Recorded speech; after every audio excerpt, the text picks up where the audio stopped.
And now we have news coming in. This is related to the Padma Awards. Well, it seems that Congress party is claiming that the Padma Awards have been there has been a qualification. In the sense, they're trying to say that 37% of the Padma Awards are given to people who are from the poll-bound states. Their claim is that most Padma Awards have been given to those states and people coming from those states where elections are due, which they are saying that only 18% of population is represented by these states. But despite that, what has been done is that a fair share of these awards have been given to them. Now, Congress is saying there is a pattern of the Padma Awards, which repeats according to them year on year.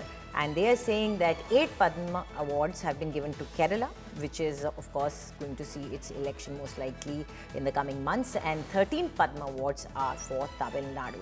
11 Padma Awards are for Bengal, and Congress Neta Praveen Chakravarti is crunching these numbers, and he's saying that electionization of Padma Awards is happening.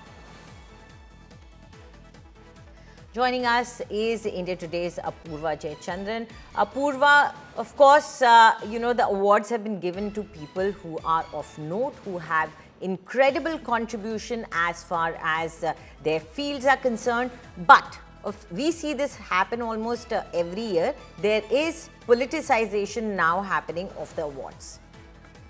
Well, that's right, Anjali. In fact, if we do see, Praveen Chakravarti there, the notable Congress leader, has gone ahead and called out on this Padma awardees. And in fact, he says of the list of awardees, that 13 people, 13 awardees are from election-bound states. Is it the electionization of Padma awards is what Praveen Chakravarti has gone on and questioned. In fact, he says that, it is very convenient for the central BJP and the union government to give these awards at a time wherein most of the awardees, 13 of the awardees there are from, states that are bound for elections. Is this, a unbiased list, or is there some hidden agenda behind this list of awardees, especially people from awardees who have in all their merit have won these awards, but to be from election bound states, this is nothing but a gimmick that has been risen by the BJP there, is what Praveen Chakravarti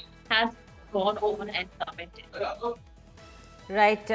Apurva, can you just list out some of the key names that are important who got the Padma Awards? Of course, we are on our screens. We are seeing the former Chief Minister of Kerala. But if from your state, if you could tell us who are the key names that have got these awards, and why is this politicization happening?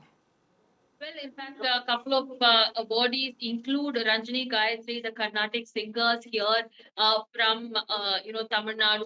Apart from 2 or 3 other practitioner, Ayurveda practitioner, as well as several other people from Tamil Nadu have been listed for the awards here, the Padma Awards, and we are getting to see that not only several people from Tamil Nadu, those who have their merit here, who have deserving of the Padma Awards, having received Padma Awards, but we're also seeing several others from across other states as well, going ahead and receiving these awards as well, which is where Praveen Chakravarti, the Congress leader, has called out the union government, saying that is this, an unbiased list of awardees, those who are, deserving of the awards, is it because of the selection of an unbiased committee, or is it because of the Absolutely. electionization? Thank you very much, Apurva. So clearly now politicization of the awards and controversy brewing.